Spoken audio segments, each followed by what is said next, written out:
Bonsoir à toutes et à tous, merci d'être présents pour cette seconde partie du cycle La ville d'après. Alors nous sommes ici pour parler, visionner, mais aussi soulever des questions autour de la situation que nous vivons actuellement. Alors pour vous présenter un peu le contexte et l'émergence de cet événement, la faculté d'architecture, la Cambre-Horta, propose à travers différents modules aux étudiants différents champs ouverts à l'architecture. Et nous nous sommes ici intéressés à la question d'architecture et cinéma. Donc je me présente, je suis Pierre, voici Chérian et Nadir.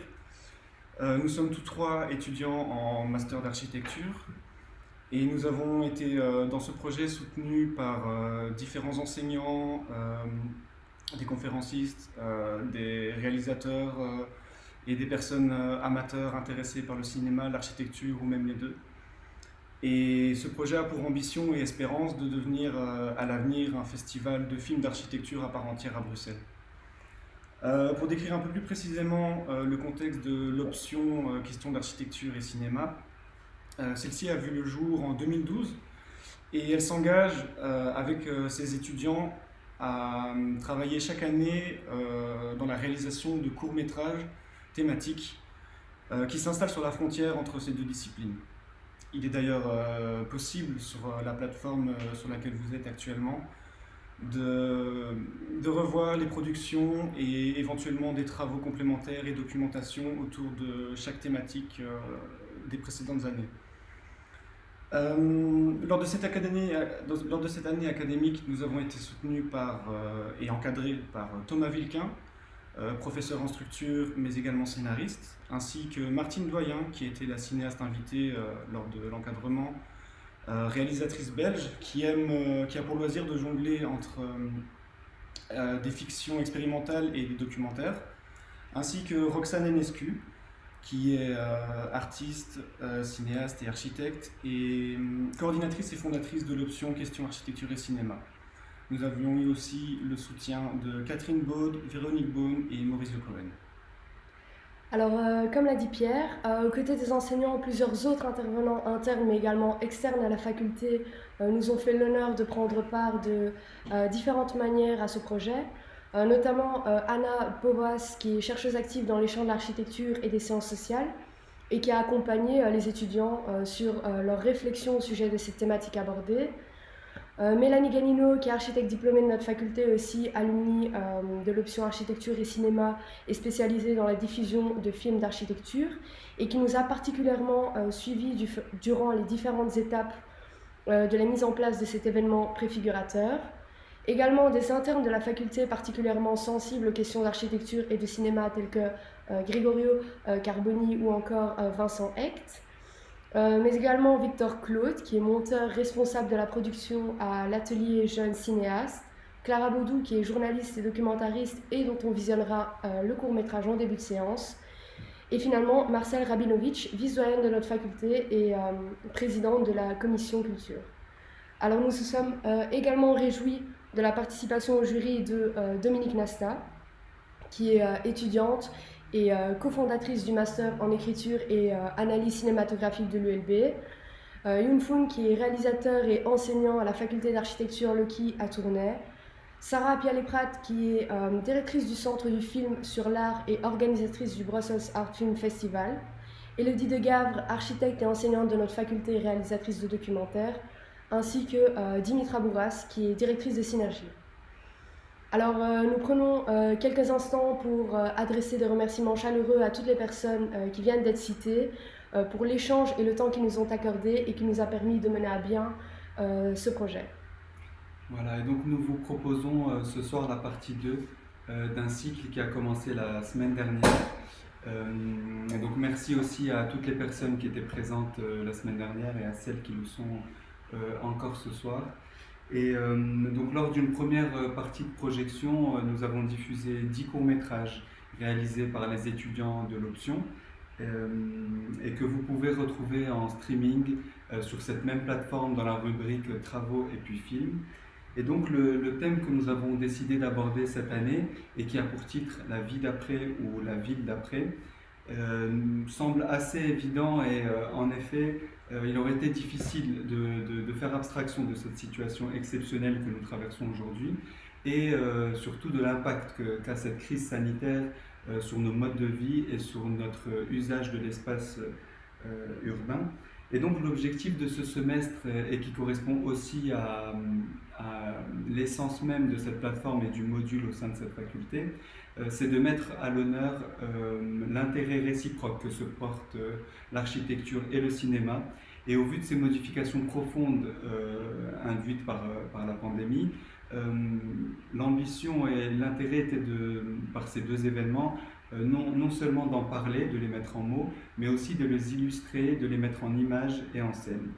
Et donc c'est justement sur ce terrain que ce médium audiovisuel permet d'ajouter un complément aux outils que possède l'architecte, car la caméra va apporter une compréhension beaucoup plus profonde de l'architecture vécue, des espaces bâtis et urbains que nous habitons au quotidien. Et donc chaque année, c'est ce que l'option architecture et cinéma ainsi que les questions qui en découlent nous propose de s'emparer de ce médium et d'explorer et d'associer les différents regards, les recherches et les pensées qui vont émerger de ce processus. Et donc c'est ce qu'on a eu l'occasion de voir lors d'une première partie grâce aux productions des étudiants.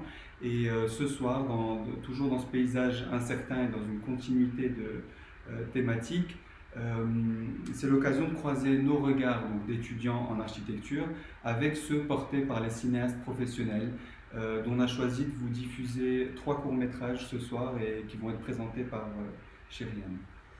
Alors oui, dans un premier temps, nous commencerons par diffuser le court-métrage Une place au soleil de Clara Baudou. Alors Clara Baudou, qui je le rappelle, est journaliste, réalisatrice et documentariste. Elle a réalisé ce court-métrage de 21 minutes pendant le premier confinement en juin 2020 et elle nous offre, depuis sa fenêtre et à travers le regard de sa caméra, une contemplation de la place Flagey ainsi que de ses occupants.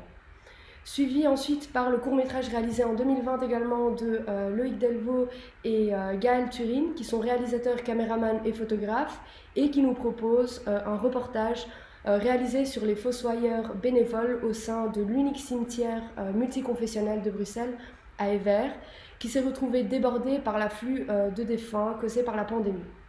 Alors nous terminerons par Noël au balcon, qui est réalisé en 1997 par Martine Doyen, et c'est une fiction qui résonne d'une certaine manière avec la situation que l'on a rencontrée durant cette période de fête. Alors à la fin de cette séance, nous aurons la chance d'accueillir en visioconférence Clara Baudou ainsi que quelques étudiants de l'option avec qui nous pourrons échanger et revenir sur vos questions en y répondant en direct. Alors vous pouvez dès à présent laisser vos questions par message sur le site. Donc juste en dessous du live, vous avez un petit formulaire que vous pouvez remplir et ce jusqu'à la fin de la soirée. Donc merci à tous d'être présents avec nous aujourd'hui. Nous vous souhaitons une agréable soirée et un bon visionnage. Et nous commençons tout de suite avec Une place au soleil de Clara Baudou. Rebonsoir, merci à tous d'être là. J'espère que vous avez apprécié les diffusions des 3 courts-métrages. Alors dans un instant, on va passer à la session de questions et réponses en présence de Clara Baudou qui est avec nous ce soir et de quelques étudiants aussi qui ont participé à ce semestre en architecture et cinéma. On tient à remercier également Martine Doyen et Gaël Turine et Loïc Delvaux qui n'ont malheureusement pas pu être avec nous ce soir, mais on tient à les remercier chaleureusement.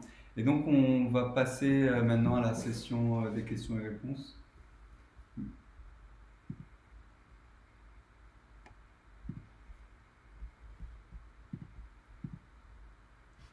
Bonsoir. Bonsoir Clara. Bonsoir. Voilà. Vous nous entendez bien? Ouais, votre micro est coupé, juste oui, il faut le réactiver. Voilà. Ouais, pardon. Bonsoir. Bonsoir, merci d'être là. Léa et Alexis, vous pouvez vous aussi vous Bonsoir. montrer. Bonsoir. Hop.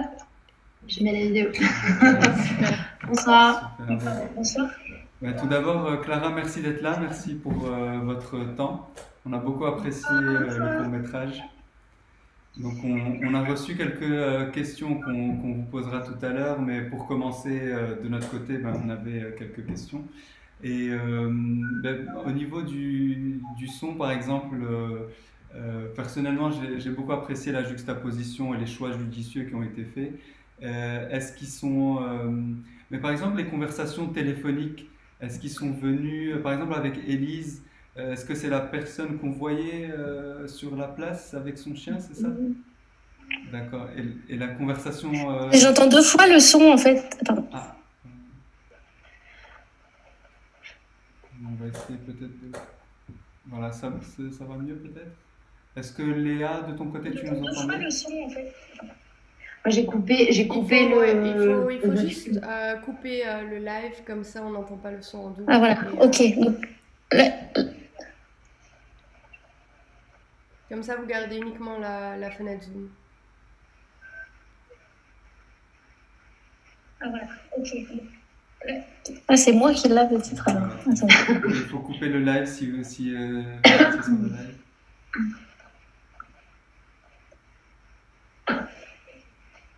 Pardon. Ah, c'est moi.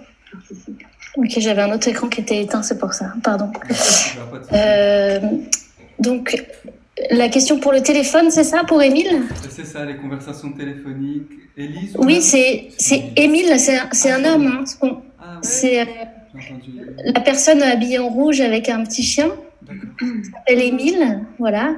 Et alors, il a une voix très haut perché, en effet, mais donc c'est un homme. Et c'est lui, oui, c'est tout à fait, c'est lui que j'ai joint par téléphone. En fait, on voit un moment où je vais sur la place quand il est assis sur le banc, et c'est à cette occasion-là que j'ai pris son numéro. Et après, à partir de là, on s'est appelé régulièrement.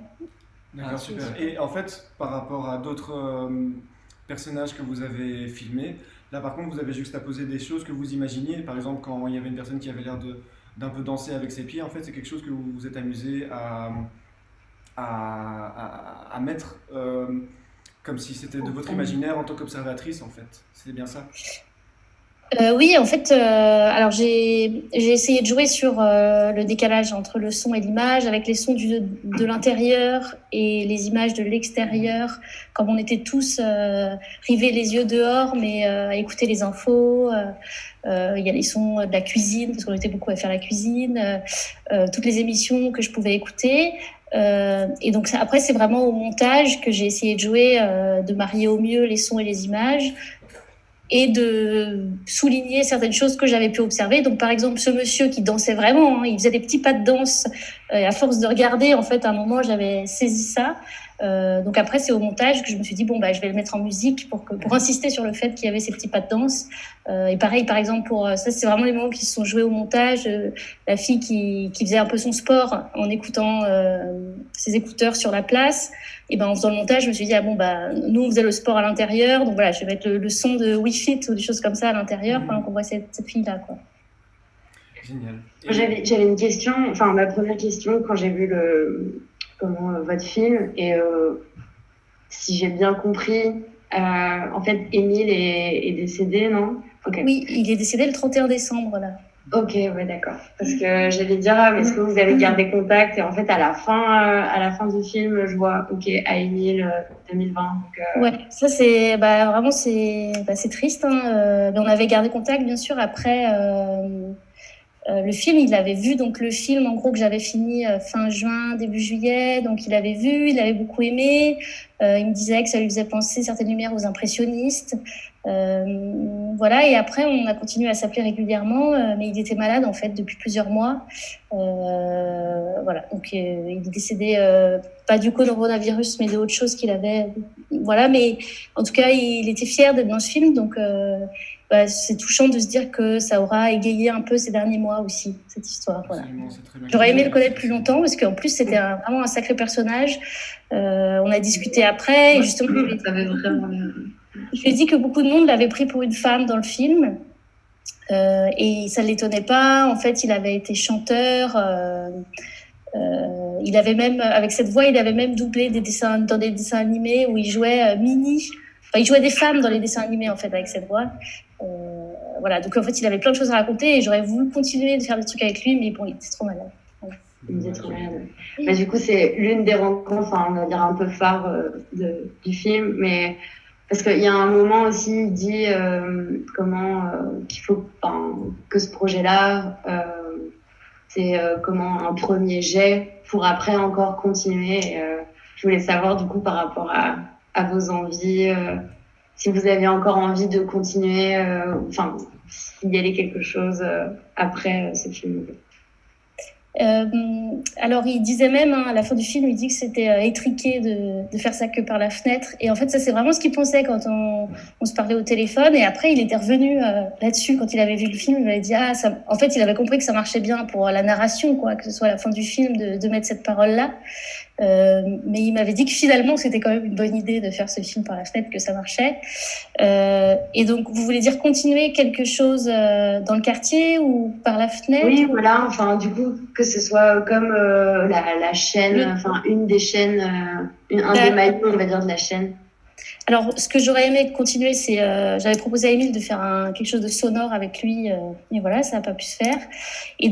Et pour l'instant, non, ça s'arrête là. Alors, des gens m'avaient dit, il faudrait faire une place en hiver avec la version confinement 2, confinement 3, avec la vision sur la plage quand il fait moins beau. Mais en fait, j'ai pas envie. En fait, aussi, parce que vraiment, ce moment-là, quand j'ai fait ce film, moi, je m'installais là. Et du coup, je crois qu'il y avait vraiment le fait de découvrir aussi en filmant cet espace-là, cette place. Et maintenant, c'est devenu c'est devenu plus banal, en fait. C'est devenu plus mon quotidien maintenant que j'y vis depuis un peu plus longtemps. Donc, je crois que j'ai pas envie de refaire, pour l'instant, de refaire ça, en tout cas. Voilà. Okay. Donc, vous répondez plus ou moins à une question. Bonsoir, je m'appelle Nine, je suis une copine de Léa. Et j'avais une question par rapport à l'intention première du film, en fait. Est-ce que tu savais déjà d'emblée ce que tu allais faire en commençant à filmer, ou est-ce que ce sont des choses qui te sont venues au fur et à mesure par ces rencontres, par ces observations, plus par rapport à la ligne directrice du film que tu avais lorsque tu as commencé à faire des images? Eh ben, en fait, je savais pas que j'allais faire un film quand j'ai commencé. Voilà, moi, il y a pas mal de projets que je fais comme ça. L'occasion se présente, disons, et je commence quelque chose sans bien savoir ce que ça va donner. Donc là, il m'est un peu tombé dessus, ce film, parce que je me suis retrouvée comme tout le monde, un peu démunie dans la situation. Donc je crois que ma réponse, moi, ça a été de me dire, je vais filmer. Je sais pas quoi faire, donc je vais filmer. Et donc, je me suis fixée là des contraintes. Donc filmer par la fenêtre, et puis filmer tous les jours sans exception. Voilà. Et alors ça, au début, c'était facile, parce qu'au début, je voyais plein de choses nouvelles. Et voilà, je me disais, dès le début, je me suis dit, il va falloir que je filme les arbres qui changent. Enfin, je savais pas combien de temps on allait rester dans cette situation, mais je me demandais, est-ce que les fleurs vont éclore pendant ce temps-là? Donc je savais qu'il fallait que je filme les arbres au début, si jamais je devais les filmer plus tard. Voilà. Après, au fur et à mesure de filmer tous les jours, il y a des jours où il y avait moins d'envie de filmer aussi, moins de choses à filmer, mais j'ai quand même filmé tous les jours. Et petit à petit, en fait, je me suis aussi dit, tiens, j'ai saisi les occasions qui se sont présentées. Donc, Émile, très vite, je l'ai filmé et je me suis dit, lui, ça a l'air d'être un personnage, il faudrait que je vérifie et que je prenne contact avec lui. Je crois que c'était aussi parce que quand même, moi, je m'ennuyais un peu dans cette période. Enfin, on ne savait pas quoi faire. Et donc, j'avais l'idée de créer des petites aventures aussi pour m'occuper et pour me dire, parce que je me disais que ça suffirait pas d'avoir des belles images. Si je voulais faire un film, il fallait qu'il y ait aussi une histoire qui se passe. Donc, il y a quelque chose qui avance, des rencontres. Donc, je me suis astreinte à trouver des films narratifs, en fait. Et donc, je suis allée à la pêche aux petites histoires. Et en fait, j'ai lancé plus de perches que ce qu'on voit, parce qu'il y a des trucs qui marchent pas aussi. Il y a d'autres gens que j'ai essayé de contacter sur des balcons et tout, et ça n'a pas marché. Donc ça, on le voit pas dans le film. Mais voilà, donc j'ai essayé de créer des petites histoires. Et puis après, c'est en fait en engrangeant la matière au fur et à mesure, en la triant aussi au fur et à mesure, parce que sinon, j'allais être débordée à la fin. Donc au fur et à mesure, j'ai rangé mes images dans des dossiers, le monsieur avec le petit chien, les arbres, les pigeons, pour savoir tout ce que j'avais. Et donc, c'est au fur et à mesure que je me suis dit qu'il allait sans doute y avoir un film à faire. Et j'ai commencé le montage. En fait, l'intro, je l'ai monté dans les premiers jours du confinement, parce qu'il y avait les annonces de la première ministre belge. Donc, ça paraissait évident. Donc, j'avais commencé juste à monter l'intro avant même la fin du confinement. Et puis, le reste du montage, j'ai fait après le confinement, en fait, à la fin du confinement. Ok. Donc moi j'avais un petit commentaire très personnel par rapport à à mon appréciation de ce film. En fait, ce qu'il y a, c'est que j'ai vécu, enfin je travaillais toujours en tant qu'étudiant sur cette place dans un commerce et donc j'étais très activement présent pendant cette période. Euh, mais il se trouve que voilà, c'était dans un cadre de besoin, de nécessité. Je travaillais, c'est dans des conditions très difficiles où j'avais un rapport avec la clientèle, donc c'était assez chaotique, je vais dire. Et en fait, ce que j'ai fort apprécié dans votre film, c'est que vous avez capturé beaucoup de moments de douceur, de calme et d'observation, de contemplation, d'appréciation de ce lieu, de cette place qui personnellement vraiment est une place qui me tient à cœur, où j'ai beaucoup vécu. J'y ai habité, j'y travaille, j'y sortais avant le Covid, on y a cours ici. Et donc j'étais très touché parce que mes souvenirs étaient plus gris que les images que vous avez présentées avec des couleurs vives et de belles lumières. Et donc je vous remercie de ça parce que c'est un peu un petit pansement sur mes souvenirs en fait. Ça me fait me dire que il y avait quand même ces belles choses. C'était très difficile pour moi et ça me soulage en fait de revoir ces images avec un point de vue beaucoup plus doux. Et du coup, ça c'est pour mon appréciation personnelle et j'en viens à ma question, mais dont vous avez plus ou moins répondu, je crois, mais j'aimerais confirmer. Vous ne connaissiez pas cette place avant. En fait, est-ce que vous aviez connu déjà l'ambiance?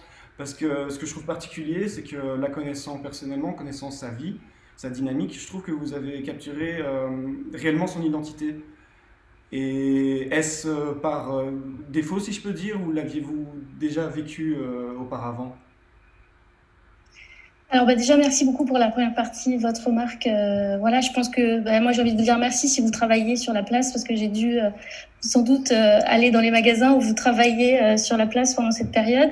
Et je pense que j'ai pu saisir ça aussi parce que j'avais le temps en fait et la chance d'être chez moi, de pouvoir travailler de chez moi. Voilà, tant mieux si c'est utile. Je suis contente. Et en fait, je connaissais pas cette place parce que, enfin, moi, je me suis installée début janvier sur la place et le confinement c'était le 18 mars. Donc j'avais eu 2 mois de. En fait, il y avait le cirque qui était installé parce que donc il y a le cirque d'habitude qui se met là, mais cet hiver il est pas là. Donc il y avait pas le marché. Moi, j'avais jamais vu le marché.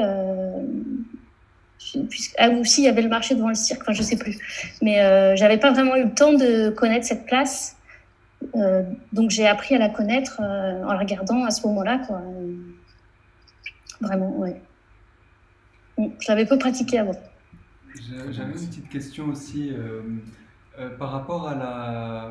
Oui, comment en fait s'inscrit dans votre pratique ce court-métrage? Est-ce que, enfin, vous avez parlé, vous avez commencé par expliquer que voilà, vous ne savez pas vraiment où vous alliez avec ce film et avec ces séquences que vous avez capturées.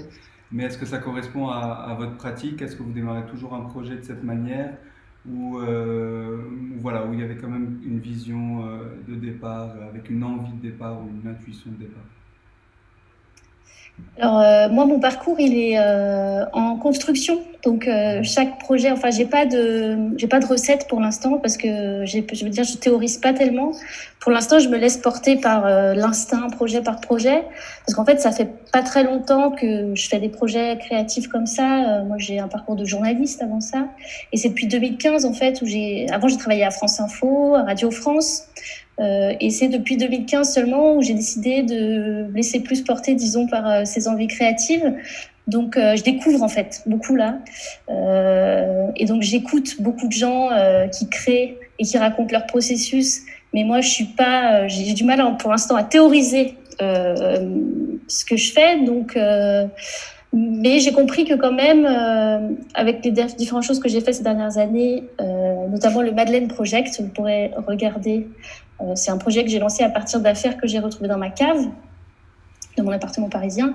Voilà, ça m'a donné l'envie de se laisser porter aussi par son instinct, sans savoir exactement où on va, mais en même temps, sans savoir où je vais, mais je sais par exemple qu'il y a certaines ficelles qu'il faut tirer. Quand je vois Émile, je le sais, mais ça c'est aussi l'instinct de journaliste. Je sais que c'est un personnage, je sais qu'il faut aller le voir, qu'il faut lui parler. Donc c'est en fait aussi être très ouvert, curieux à ce qui se passe, et dès qu'il se passe des petites choses, savoir saisir les fils en fait, tirer les fils. Et je pense que ça c'est aussi un travail quotidien, de se nourrir et de se préparer, en fait. J'ai l'impression que cette chance de savoir tirer les fils, quand la chance passe, on la voit et on la saisit, quoi. C'est un peu ça. Et Émile, je le vois vraiment comme la chance de ce film. Il est passé, je l'ai vu, j'ai saisi la chance d'aller le voir. Et puis après, sinon, c'est l'aspect de filmer. Ça, voilà, ça fait quelques années que je filme. Et j'ai notamment pas mal filmé en voyage, où je trouve que... Et là, j'avais l'impression presque d'être en voyage, en fait, comme je découvrais aussi cette place. Filmer quand on découvre un endroit, c'est beaucoup plus facile. Voilà, et on a beaucoup plus envie aussi, parce qu'on regarde mieux quand on filme, je crois. Voilà. Super, merci. J'avais une petite question par rapport au personnage aussi, parce que du coup, il y avait Émile, qui clairement est une image forte dans le film, mais est-ce que les personnes sur qui vous avez zoomé, vous les avez recroisées en fait après le confinement est-ce que vous avez reconnu des gens dans la rue? Est-ce que vous avez pu, si c'est le cas, aller leur parler, leur dire en fait, je vous ai filmé non, en fait, à part Émile, attendez, je réfléchis. Il y a une fille, on voit, qui fait du patin. Enfin, il y a des personnes Non, en fait, cette fille qui fait du patin, je ne sais pas qui c'est. Il y a un monsieur, mais qui finalement n'est pas dans le film, mais que j'avais beaucoup filmé, qui porte souvent son chien. Et lui, bon, je le vois beaucoup, mais non, j'ai pas eu l'occasion de lui parler. Attendez, j'ai pensé à quelqu'un, mais je sais plus. Il y avait une femme sur un balcon, non, qui parlait de ce monsieur qui nettoyait la place et qui a fait un cœur. Ah oui. Et elle, en fait, on a pu discuter, mais on s'est pas vu non plus encore en vrai. Je la vois souvent, j'ai pu la reconnaître. Je la reconnais, elle fait partie des personnes de cette place en fait, qui fait partie de cette vie aussi, donc. Ouais. Et j'étais assez moi j'ai pas. Attendez, de son commentaire, parce que j'avais jamais eu cette vision de la place. J'ai un vague souvenir en fait qui m'est revenu en voyant le film, mais j'ai jamais su que c'était un cœur en fait, et je trouvais ça magnifique de l'apprendre à l'heure actuelle. Moi non plus en fait en filmant, donc vraiment j'ai filmé ce moment, ce camion qui nettoyait la place, et je voyais de chez moi, je voyais pas que c'était un cœur, et c'est en voyant l'image par hasard encore sur Facebook, partagée par en fait la ville d'Ixelles, qui a partagé cette image, qui avait partagé cette dame, et en fait c'est par Facebook après j'ai pu la retrouver et discuter avec elle de cette photo qu'elle avait fait. Voilà. Merci. Alexis, tu voudrais intervenir? Moi aussi, j'aurais quelque chose à dire. En fait, moi, j'ai vraiment apprécié ce film parce que, je veux dire, le confinement, c'est quand même un moment hyper. Moi, je l'ai ressenti comme quelque chose d'hyper triste. Et il y a énormément d'espoir en fait dans votre film. Et ça, c'est vraiment quelque chose qui m'a touché, que ça soit avec les scènes avec les enfants qui jouent, les gens qui dansent. C'est comme si vous vouliez mettre une dose, même un shot de gaieté dans ce contexte-là. Et vraiment déjà pour ça, je vous remercie déjà. Et je me demandais aussi fatalement, parce que vous avez dit que vous avez fait une grosse partie, vous avez fait ça très très vite, vraiment d'instinct. Et donc je me demandais qu'est-ce qui vous inspire en ce moment en fait. C'est-à-dire là on est un peu dans le confinement plus. Ouais c'est ça. Donc qu'est-ce qui vous inspire en ce moment Merci pour le shoot de gaieté, je note. Voilà, je pense que c'est un bon objectif dans la vie de donner des shoots de gaieté et de beauté aux gens. Merci beaucoup. Qu'est-ce qui m'inspire? En fait, là, j'ai revu le film ce soir avec vous et vraiment, je me dis que je serais incapable de le refaire là et qu'il y a presque une nostalgie de ce premier confinement où il faisait beau et où on pensait que ça durerait pas. Vraiment, je l'ai saisi ce moment-là comme un moment incroyable et court en fait, en me disant ça va être, faut aussi garder mémoire de ce moment-là parce que ça va pas durer quoi. Bon, et voilà, on voit que ça dure un peu. Donc, qu'est-ce qui m'inspire bah, là, j'ai un projet de film mais qui a rien à voir, qui est pas vraiment inspiré par la situation actuelle. Ce qui m'a inspiré dans le film, là, c'est le personnage de la dame. En fait, je parle de personnage, alors ça devient presque un peu de la fiction, mais s'il y avait quelqu'un peut-être que je devrais retrouver dans ce film. Ah oui, c'est ça que je voulais dire tout à l'heure. J'hésite à mettre une petite affichette dans le quartier. En fait, ce film, il va être aussi projeté dans un événement artistique à Bruxelles prochainement. Donc, je pense que je mettrai une petite affichette à côté avec un mail. Si vous reconnaissez dans le film, contactez-moi.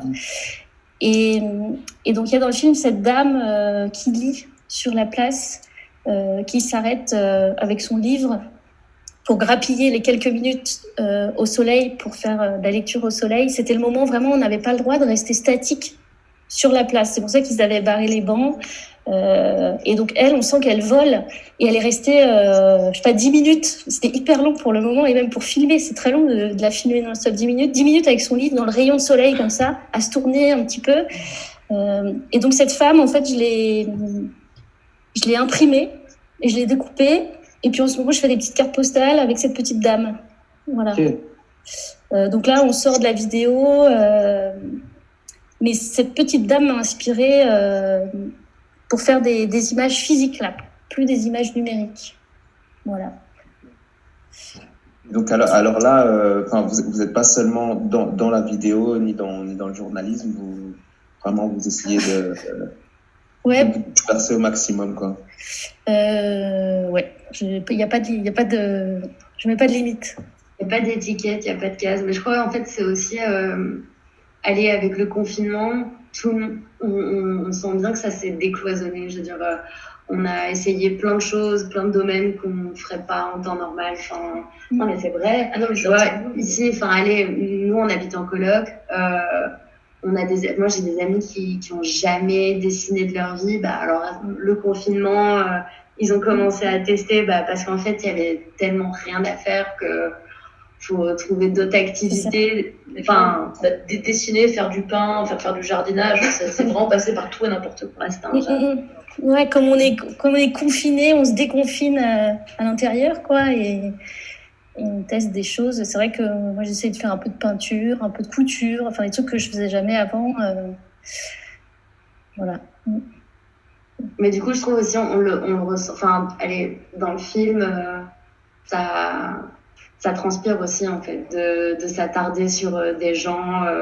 On voit bien, il y a des gens qui font du semblant de faire du sport, et qui s'arrêtent là, ils font pas du tout du sport, mais ils font des trucs comme ça avec leur On voit bien que tout le monde a commencé à faire des choses juste pour pouvoir être dehors, et c'était drôle. Oui, c'était aussi, quelqu'un m'a dit, on a l'impression que sur cette place, dans le film, chacun reprend un peu sa liberté comme il peut face à la situation. Oui, en faisant un peu semblant de faire du sport, en arrachant les bandes qui sont sur les bancs, en faisant du cerf-volant. On avait ça m'a pas étonné quand j'ai vu le skater, le garçon enlever les bandes. Ça, c'est typiquement à Flaget, ça reste quand même une... Bon, là, du coup, il n'y a plus cette vie-là, mais avant le corona, avant le confinement, etc. L'été, c'est la place où tout le monde se retrouve, tout le monde vient faire du skate ici, et c'est très... Ouais, c'est un lieu de vie, c'est un lieu de vie, et il y a une philosophie aussi qui se ramène. Déjà, juste le contexte, en fait, de la place Flaget, comment elle a été faite avec les citoyens et les citoyennes. Il y a déjà, en fait, cet esprit un peu de rébellion, je trouve, à Flaget, et ça m'a... je trouvais ça intéressant de savoir que vous veniez juste d'arriver là, vous connaissiez pas cette place-là, et au final, comme disait Pierre, il y a eu plein d'éléments super symboliques par rapport à cette place. Alors que du coup, c'était peut-être pas fait exprès, mais... non, mais tant mieux. Ouais.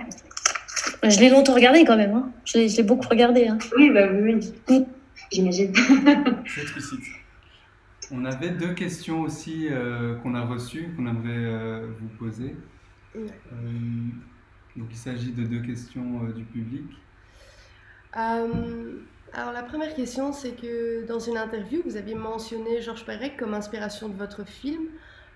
Est-ce que vous pouvez nous en dire un peu plus par rapport à ça? Oui, alors Georges Perec, il a écrit notamment un livre qui s'appelle Tentative d'épuisement d'un lieu parisien, où en fait il s'est installé place Saint-Sulpice à Paris et où il a fait des listes de tout ce qu'il observait pendant plusieurs jours. Et il dit qu'il y a une phrase, je ne sais plus par cœur, mais c'est un peu d'observer ce qui se passe quand il ne se passe rien, si ce n'est les nuages, les gens, les voitures, quoi. Et c'est vrai que Perec, il s'intéresse beaucoup aux petites choses de la vie qu'on prend pas forcément tout le temps le temps de regarder. Et du coup, là, c'était vraiment cette occasion de regarder les petites choses et de se rendre compte qu'il se passe toujours des choses, en fait, même quand il se passe rien, et que tout est intéressant pourvu qu'on le regarde assez longtemps. Je voulais vérifier cette information et finalement, j'en conclus que c'est vrai. Mais en fait, je savais déjà, mais j'en ai reconclu que c'était vrai. Et j'en ai reconclu que le réel était fascinant aussi à regarder quand on le regarde un peu longtemps, quoi. Mais c'est ce qu'on ressent vraiment dans votre film. Par exemple, on regardait votre film et on avait vraiment l'impression de imaginer des vies à chaque personnage, chaque personne qui était filmée. On n'entendait pas ce qu'il faisait, il n'y avait pas de conversation. Jusqu'au moment où on s'est vraiment posé la question, c'est pour ça qu'on l'a posé au début, de savoir est-ce que c'était réellement une conversation que vous avez eue avec cette personne ou est-ce que c'est des conversations qui sont imaginées et retranscrites. C'est un peu ce qu'on fait dans la vie de tous les jours, c'est-à-dire qu'on peut se poser à notre fenêtre et encore plus pendant une période de confinement. On regarde toutes les personnes qui défilent dans la rue et dans notre tête ça travaille et on s'imagine lui il va à tel endroit, lui il a l'air de faire ci et c'est vraiment des petits scénarios et ça travaille notre curiosité et notre inspiration tous les jours et c'est vraiment intéressant et c'est vraiment ce qu'on ressent. En tout cas, nous, c'est ce qu'on s'est dit entre nous, c'est qu'on le ressentait vraiment dans votre film, jusqu'à ce que ça nous fasse une confusion entre est-ce que c'est réel, est-ce que c'est des vraies conversations ou est-ce que c'est purement de l'imaginaire. Voilà. Oui, mais alors, pour moi, c'est hyper important que tout soit vrai. Hein. Ouais. Mais après, je comprends que ça puisse poser cette question et puis c'est pas grave. Tout. En fait, pour moi, la construction du film, c'est vraiment Émile, qui est le film narratif, donc avec cette conversation. Mais après, comme vous n'étiez pas dans le montage, tout le monde ne se rend pas compte à quel moment c'est vraiment Émile ou c'est les sons de la radio. Bon, je comprends que tout est un peu mélangé. Mais pour moi, c'est vraiment Émile, le film narratif. Et donc lui, j'ai parlé longtemps avec lui par téléphone et j'en ai gardé quelques extraits. Sa relation au quartier, à la place Flagey, qui est devenue son seul univers puisqu'il ne pouvait plus se déplacer. Et tout ça entrecoupé, la voix d'Émile entrecoupée d'extraits de télé, de radio. Mais en fait, tant mieux si ça ouvre l'imaginaire, c'est super aussi. Et alors aussi par rapport au cadrage, du coup, ce sont des plans qui sont quand même assez serrés. Pourquoi avoir fait ce choix et pas prendre une ambiance d'ensemble, une vue d'ensemble? Est-ce que vous savez nous en dire un peu plus? Oui, ça c'est aussi venu assez instinctivement par rapport à des cadrages qui me plaisent, des cadrages photos en fait, je pense beaucoup aussi. Mais au fur et à mesure, ou peut-être même seulement au montage, je me suis rendu compte qu'en fait j'isolais les gens dans des cadres. Et je pense que d'une certaine manière, c'est parce qu'on était tous isolés chez nous et que je me sentais aussi très isolée chez moi. Donc, beaucoup les gens, ils sont seuls dans un cadre et dans des cadres aussi. En fait, au montage, je m'en suis rendu compte et je l'ai construit comme ça. C'est-à-dire qu'on voit le ciel en gros au début et à la fin, mais tout le reste, c'est des cadres sans horizon parce qu'on était un peu dans cet horizon bouché de ne pas savoir ce qui allait se passer.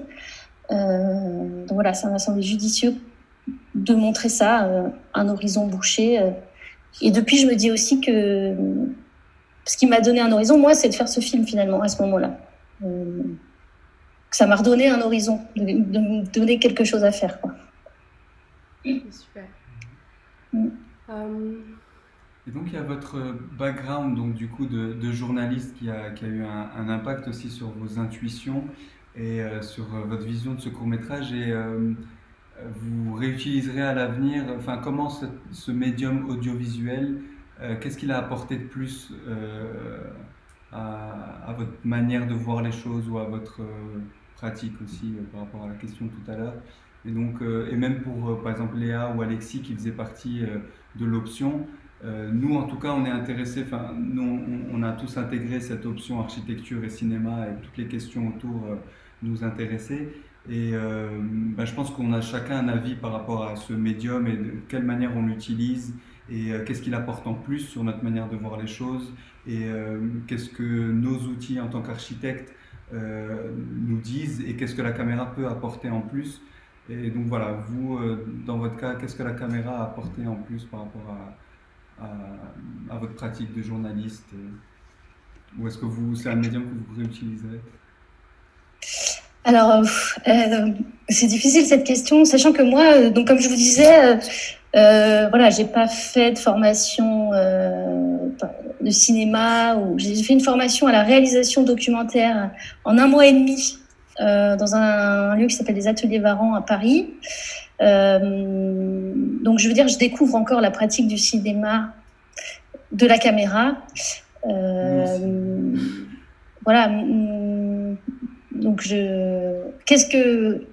en fait, moi, je sais même plus actuellement si je suis journaliste, réalisatrice ou donc.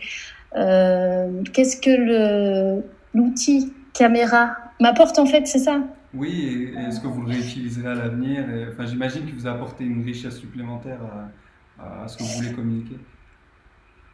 En fait, je crois que ça me permet de ne pas avoir besoin de parler. En fait, alors ça, par exemple, je l'ai appris beaucoup ça avec ce film, où en fait, je pense que jusque-là, c'est vrai que j'avais fait des choses, même en filmant, j'avais fait des choses, par exemple, en voyage au Japon, ou avec le Madeleine Project, j'avais fait des choses qui étaient bavardes, en fait, dans le sens où il y avait une voix off, souvent. Et ce film, c'est la première fois où, aussi, je pense, influencé, par exemple, par Sans soleil de Chris Marker. Je ne sais pas si c'est un film que vous avez vu, mais qui est vraiment un film de montage. Et en fait, là, c'est une vraie expérience de montage, ce film, Une place au soleil, où en montant, j'ai compris qu'en associant une image et un son, et en choisissant dans quel ordre on enchaînait les images et les sons, on parlait sans avoir besoin de parler. Voilà. Et ça, c'est vrai que c'est une découverte de ce film. Et donc, je pense que c'est par là que j'ai envie d'aller maintenant. De ne pas avoir à dire les choses, mais les montrer, en fait. C'est ce que permet les montrer et les faire voir et les faire entendre, en jouant aussi sur l'association du son et des images.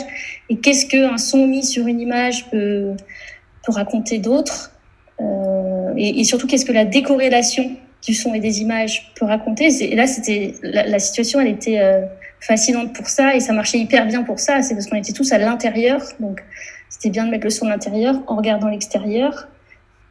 Et surtout quand les deux se répondent, quoi, quand il y a un écho entre le son et l'image, même si c'est pas synchrone. Donc en fait, je pense que oui, c'est vrai, ce film, il sera là dans mon parcours. Il me donne envie d'aller plus vers ce travail d'image et de son sans parler. Et juste, il y a un moment, parce que là, vous dites ça, et du coup, j'ai l'impression que c'est aussi ce travail de glaneuse. Et du coup, il y a un moment, j'ai entendu que vous aviez mis Varda dans... Enfin, on entend l'audio. Et en fait, c'est ça aussi, tout votre film, c'est de glaner les images, les gens qui viennent vivre... j'ai trouvé ça chouette, en fait, Oui, alors, il y a eu une autre version du film un peu avant que j'avais montré à quelqu'un qui m'avait dit justement que c'était bavard, parce que c'était une période aussi, en fait, où en filmant, j'ai beaucoup écouté de gens qui parlaient de ce que c'est de filmer. Et donc, j'ai écouté des émissions, beaucoup de radio, de réalisateurs, notamment Agnès Varda, que elle, j'ai gardé, alors qu'il y en avait d'autres qui parlaient, mais du coup, ça ça me faisait trop un peu explication de texte. Au début, j'avais laissé trop de gens comme ça qui donnaient leur avis sur ce qu'était le documentaire et l'acte de filmer. Donc finalement, il reste Agnès Varda aussi parce que j'étais contente de garder une femme, parce qu'on garde Varda. Et puis qu'elle parlait des pommes de terre, du glanage. Et c'est vrai, en fait, c'est tout à fait ça ce que vous dites. C'est glaner, en fait, c'est récolter plein de petites choses. J'ai eu l'impression, pendant toute la période où j'ai filmé, j'ai récolté des sons et des images, parce que je faisais aussi un peu de son. Donc chez moi, quand je coupais des carottes, j'enregistrais, voilà. Et donc j'ai glané les sons et les images, hop, j'ai rempli mes petits dossiers, et après, ça a été le travail de montage, de mettre dans l'ordre toute cette petite récolte.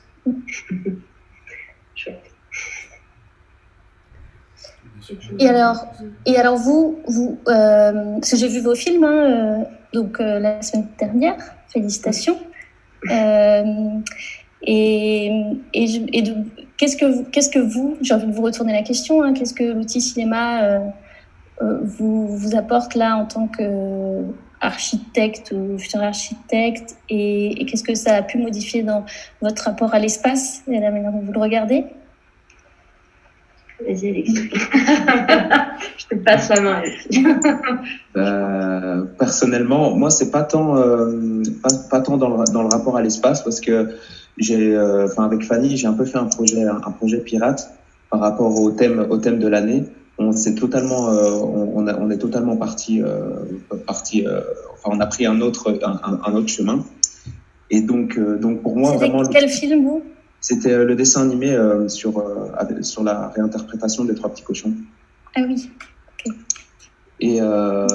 Et donc voilà, pour moi, c'est l'outil cinéma, c'est vraiment en fait un autre moyen de communication qui est hyper important en fait, parce que là on arrive à la fin de nos études. Et on se rend compte en fait qu'on est totalement déconnecté de la réalité de l'activité d'architecte, que ce soit toutes les notions économiques, administratives, etc. Nous, on a un peu évolué pendant 5 ans pour les plus chanceux dans un espèce de microcosme hyper artistique, hyper créatif, alors que c'est pas du tout ça c'est très rare, en fait, c'est très rare. Et en plus de ça, tous les moyens d'expression qu'on a, c'est-à-dire les plans, les coupes, les axonométries éclatées, moi, si je montre ça à mon père, il ne comprend pas, en fait. Il ne comprend pas. Et je pars du principe que, voilà, le moyen d'expression, en tant qu'architecte, c'est le lien entre nous et les autres. Donc, si les autres ne comprennent pas, c'est qu'il y a un problème quelque part.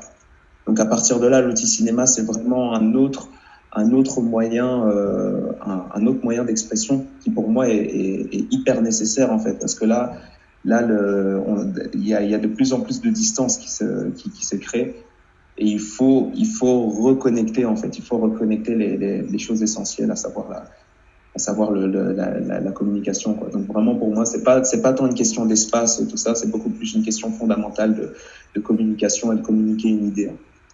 Et de créer du lien. Ouais, créer du lien, vulgariser aussi. Donc voilà, c'était aussi ça l'objectif de notre dessin animé. Et donc voilà, là je fais aussi mon mémoire sur l'impact du dessin animé sur l'imaginaire collectif. Donc j'ai vraiment envie de travailler plus la notion de communication et de la passation de savoir. Super. Et du coup, alors nous, je parle au nom de mon groupe, c'était le court-métrage en caméra subjective à travers les yeux d'une œuvre. Et donc, c'est qu'en voix off aussi, on entend l'œuvre parler. Moi, je pense comme Alexis aussi, c'est que, la base pour moi de l'architecte, c'est de travailler pour les autres et donc avec les autres. Et en général, c'est le plus gros problème dans le métier, c'est qu'en fait, il y a cette séparation. Il n'y a pas assez de contact avec les gens. Et ce qui moi m'a intéressé en fait dans cette expérience, c'était dès le moment où on a installé en fait la caméra dans la vitrine, on a vu que les gens, on a même ça on l'a pas mis dans le montage au final, mais on avait un monsieur qui s'est posté, mais genre pendant 2 minutes devant la caméra, comme ça, devant la vitrine, et il nous regardait, et puis voilà. Enfin, en fait, il s'est passé plein de choses devant cette vitrine, et c'était là ce qui était intéressant pour moi, de dépasser en fait cette frontière. Et dès qu'on a une caméra, en fait, ça attire les gens. Hein. Ça, c'est marrant. Ça attire les gens, ouais. Et du coup, là, pour dessiner sur la vitrine et tout, moi, c'est surtout ça qui m'a plu, c'est de sortir du côté théorique ou juste créer un projet, on va dire, spatial. C'était cette notion d'être à l'intérieur, mais d'aller capturer, en fait, l'espace public, les gens qui occupent l'espace public. Et qu'on vienne totalement perturber en fait cette notion de seuil et de frontière entre les deux. Et voilà, je trouve que c'est important que les gens puissent se réapproprier aussi l'espace public, de pouvoir s'exprimer dans l'espace public. Donc c'était en ça.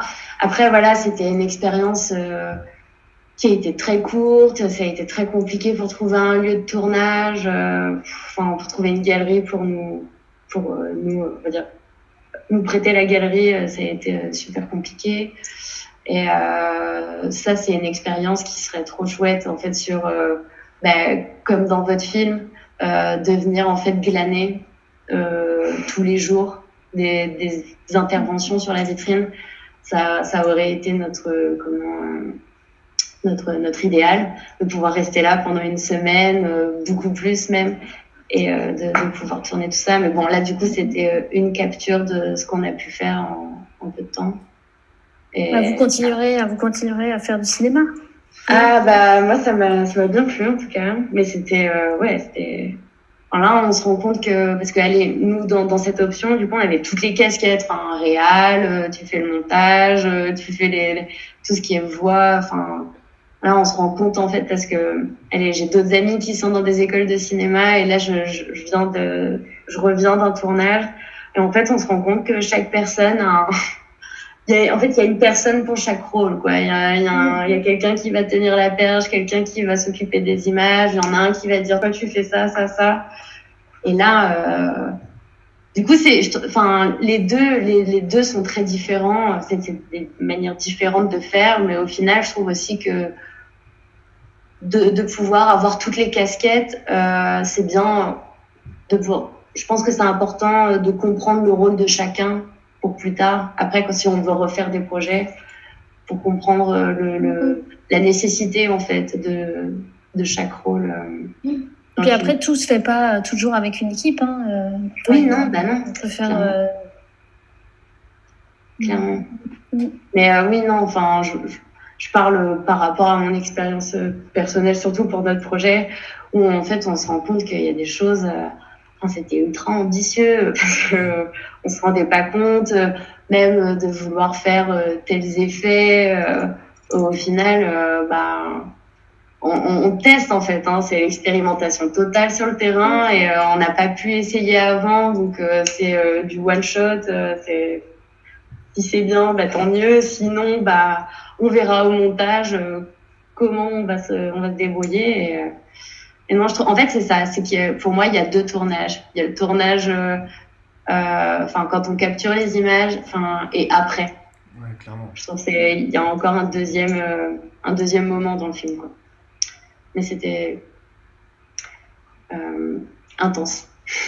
C'est ça. Et c'était chouette. Super, je pense que... je ne sais pas si quelqu'un d'autre a une question, mais en tout cas, c'était super intéressant. On aimerait te remercier encore une fois pour ta présence et pour ta présence et ta disponibilité. Encore merci pour ce court-métrage et pour tout ce que tu as partagé avec nous. Et merci à vous de cette invitation. Et merci à Alexis, Léa et son ami que... Oh. Donc voilà, et voilà, nous, on aimerait également en profiter pour remercier Thomas Vilquin qui a supervisé, qui nous a supervisé durant tout ce quadrimestre. Roxane Enescu aussi pour sa disponibilité, ses conseils. Et juste pour dire aussi que c'est elle qui finance cette plateforme, donc merci à elle. Et à Mélanie Ganino aussi, qui a créé et mis en place aussi toute cette plateforme. Et donc voilà, nous personnellement, on va continuer à travailler sur cette question de festival et continuer à créer des projets pour lier voilà, toutes les questions qui tournent autour de l'architecture et du cinéma. Et donc voilà, c'était un petit pas de plus ce soir en tout cas. Et merci aussi à vous pour avoir géré nos projections avec un professionnalisme hors pair, sans bug et franchement merci parce que c'est pas franchement moi j'aurais pas, enfin c'est pas pour rien que j'ai fait le truc que j'ai fait la vidéo quoi, et merci les gars. C'est une réelle expérience pour nous et on est vraiment ravis. C'est super que ça se soit déroulé comme tel. Tout le monde a pu le vivre ensemble et donc en fait c'est positionné par rapport à la situation en fait. Et quelque part, et on s'y attendait pas, mais on a été ensemble à distance et donc franchement ça c'était magnifique pour nous et pour vous aussi j'ai cru comprendre, donc c'est génial. Avec plaisir. Bon, et à l'année prochaine alors pour le festival en vrai, j'espère. Ah, on espère. Un grand merci. Bonne soirée. Au revoir. Bonne soirée. Merci encore. Merci à tous les téléspectateurs aussi. À tous les spectateurs. Voilà. Au revoir. Ciao les amis. Ciao. Merci. On voit pas. Non, c'est bien, ça, notre coup.